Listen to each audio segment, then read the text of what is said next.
some classes in, using the power of your thoughts, focusing your mind, the power of intention, visualizing, attracting more opportunities, attracting more of what you want in your life to this group. And I remember right in the middle of one of these meditation exercises, I had the whole class there with their eyes closed. They were visualizing themselves in the future, happier and more successful. And it suddenly struck me that this dream was starting to come true, because this is what I saw in my dream. I saw that I was going to be traveling, being paid to teach people about how to use their natural inborn abilities to create better and happier lives. And so that blew my mind. I thought, my God, this dream is starting to come true. So, but I never told anybody this story of the dream and, this epiphany that I had when I was 10 years old, and all of the research that I had been doing about the power of goals and visualizing and, the power of attitude and affirmations and motivation and the law of attraction and all this stuff. Even though I wrote a book about it and I was teaching classes in it, I never ever told anybody about this dream until about 5 years ago. And so that's what this one-man play is about. It's about the backstory of all my research and my book, Mind, Time, and Power. It's about the dream and what I went through to do this research and eventually come up with this theory of quantum consciousness that I write about in my book. Oh, wow. How is the play doing? Have you, presented at any theaters or any dinner theaters or anything like that yet? Well, I'm just getting it off the ground now. I did it. I did 5 performances in Nanaimo, British Columbia, if you know where that is. It's about 2 hours from Victoria. It's about halfway up the island, and they had a fringe festival. And so, see, this actually blows my mind. I'll tell you. You know what it's like sometimes when you want to do something, right? Yeah, and do it every day. You're working on it, and you're trying to figure it out, and you're trying, and it seems like it's difficult, and it's impossible, maybe, or it's going to be such a challenge, And then somebody gives you an idea, and you kind of go, "Oh, I never thought about that," Well, in this dream, one of the things that I saw was that I was going to be doing a one-man play, and I had been to plays. I enjoy going to plays occasionally. I'm not a big theater buff, but I have been to plays before. And I think I might have also been to the odd one-man play in my life. But I never thought that I could possibly do it, because it always seemed to me that the people that were doing these plays, even if it was a one-man play, it always seemed like they were, number one, they were actors. They were, they were professional actors. They'd study acting. They had been trained. They'd been to theater school. They were a part of a theater company, and they were, they had like stage crews, lighting crews, directors, agents, all this sort of thing, And so even though I had seen myself doing this one-man play in this dream, I had dismissed it years and years ago as being out of reach.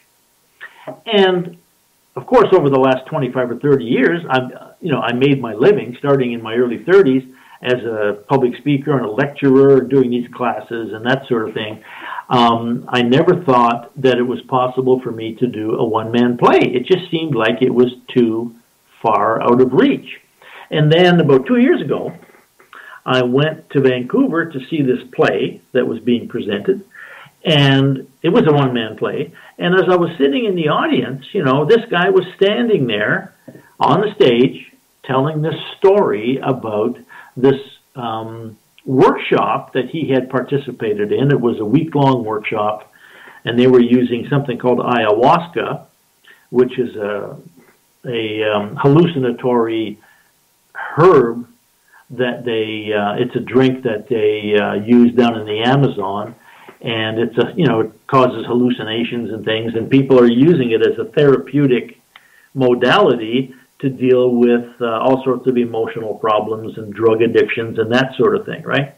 So this is what this play was about. So I'm sitting in the audience, and I'm watching this guy do this play, and I thought to myself, I think I could do this. I mean, when I do a workshop or, when I do a training or something somewhere, it's pretty well the same as this, but I never considered it a play, So after this play was over, I went to this guy and I said to him, hey, how do I get to do what you do? And he said to me, apply to the Fringe Festival. Well, I'd heard of Fringe Festivals before, right? I mean, you've seen them around.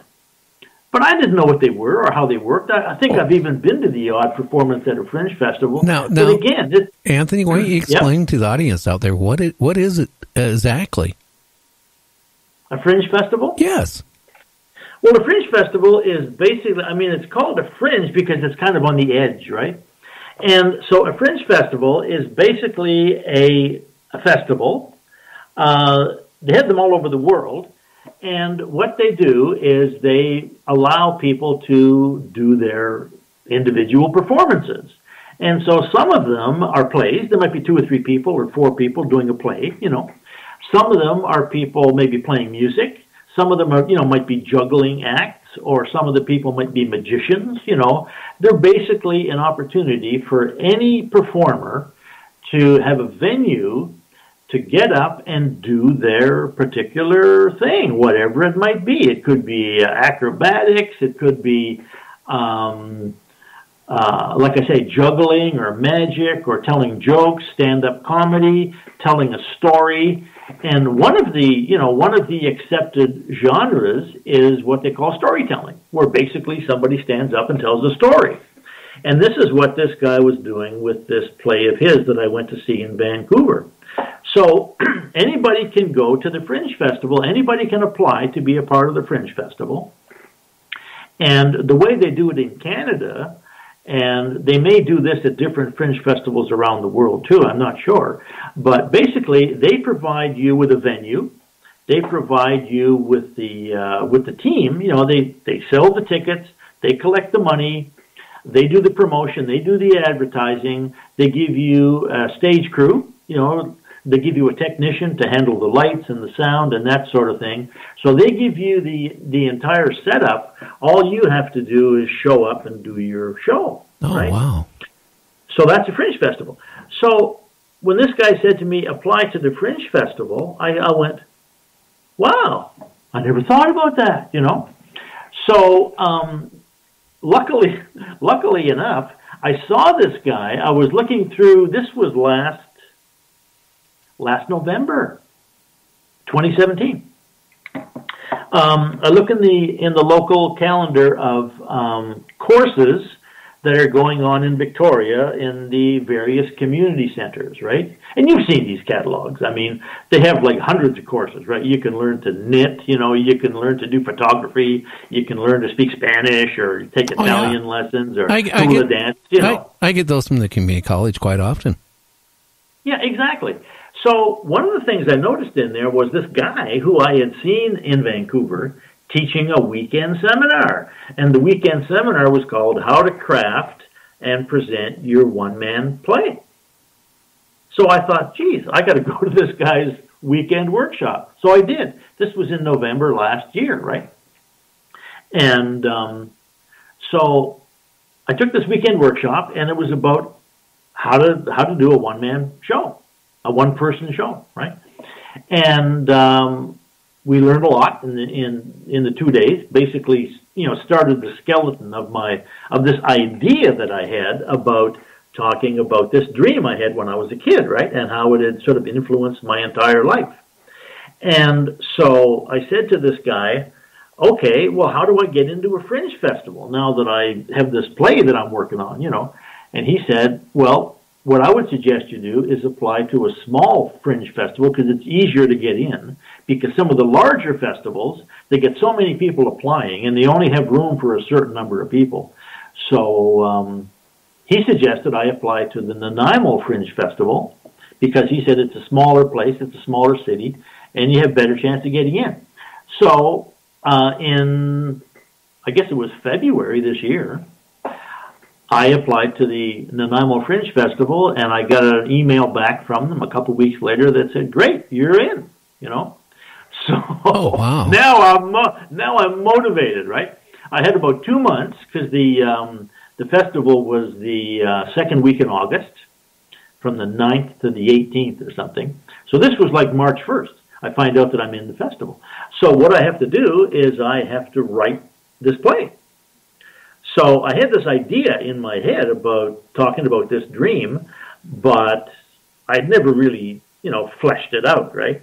But now I was motivated. I had this deadline. I had to have this play ready to present the first week of August. So I worked like a madman, for like the next 2.5 months, writing this play. And I'll tell you, man, it was fun, to write this play. And I got a few friends together. I did a couple of sample performances for them. They gave me some feedback. I made a few changes to the play. And then in August, I think it was August 9th, was my first performance. I drove up to Nanaimo, which is 2 hours from where I live. And over the next week, I gave 5 performances of this play and got some great feedback from people. And it was a rush, to do this one-man play.